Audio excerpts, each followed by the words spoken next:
What's up Taiji Fam, welcome back to another video with the Taiji Legacy. In today's video we're going to be discussing how you can overcome a training plateau with calisthenics or with training overall, and I'll be talking about my experience and how I apply it into overcoming it. And this is just what I did in order to overcome a plateau and just general tips on how to overcome it if you do get into one. Alright, so let's get into the video. Let's go.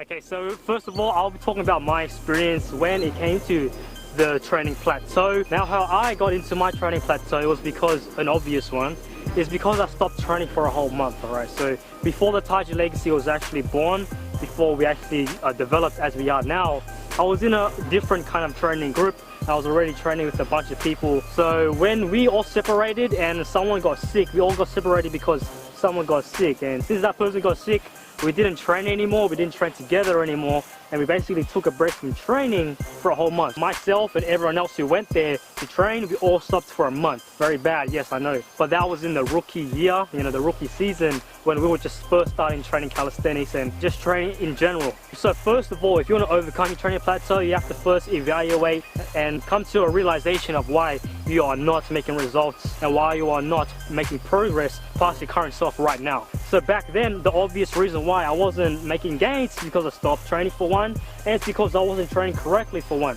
So first of all, you need to evaluate your situation and make sure that all the things that you're doing right now is actually correct and is up to date with the current system, with the current meta that we're in right now. Training is constantly evolving as time progresses. We're constantly making improvements to our training. With us personally, we're constantly making improvements, called continuous improvement, or Kaizen as the Japanese say. But yeah, with that, you have to constantly make adaptations towards your training. Make sure that you constantly try to assess the situation, if you're getting stronger, if you're not getting stronger, and change from that situation, alright? Once you get past actually evaluating your situation and then changing the habits that you need in order to get past that kind of level that you're in, from that you have to develop a plan. So then there's the plan of action. So for me, it was all about, okay, I'm not making gains, so I haven't been training. You have to get back into that training habit. You need to start researching more, start studying more trial and error. Then from that, you're going to become a lot stronger, and you become a lot better. Then you're going to see for yourself, okay, yeah, I'm starting to become stronger and bigger just because of the variables that I'm changing from before I started, or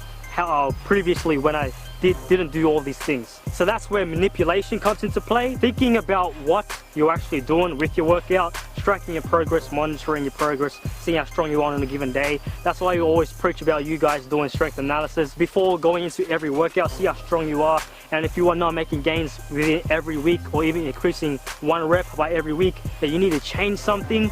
You can't expect the same result by doing the same kind of things that you're putting in. You can't become strong in that aspect. So with my experience, I didn't train for a month. I wasn't training correctly. I didn't apply myself to progressive overload. I wasn't tracking my progress. I wasn't training properly. I wasn't monitoring my diet. So there's a lot of variables that come into play when training, and basically overall on gaining muscle, building more muscle, getting strength. Plateau is where you can't see your results, where you're not making results on your current situation. If you don't see these gains, change it. Change what you're doing right now, apply yourself to a different kind of stimulus and work your way from there. If it's still not working, research a bit more, ask for help, actually ask other people how they're making their progress, even if how we are making our progress. That's why we're making these videos for you guys.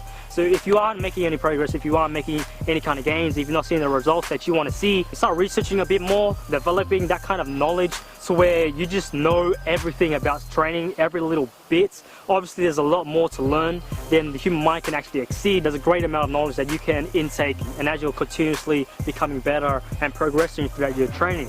So with that, as a sum up, that's basically everything. Evaluate your situation and then manipulate the variables that come into play. If you're not making gains in your current situation, change something and it's going to work in that situation, alright? So back with my experience, I couldn't make gains because I wasn't training properly. I wasn't doing any kind of muscle building techniques. I wasn't doing progressive overload or progressive segmentation. I wasn't making gains at all because I wasn't applying myself to those kind of principles that allowed myself, that was going to allow myself to get stronger. So that's the baseline of becoming stronger and making gains in general. Alright, so there's a lot more that I'm going to talk about, but that's just a general idea of what a plateau is and how you can overcome it. That's a wrap up for now. We'll see you guys in the next video. Stay strong, never give up, make gains. Taiji Fam, until the end, from thick and thin, Taiji is always within. Peace out, guys.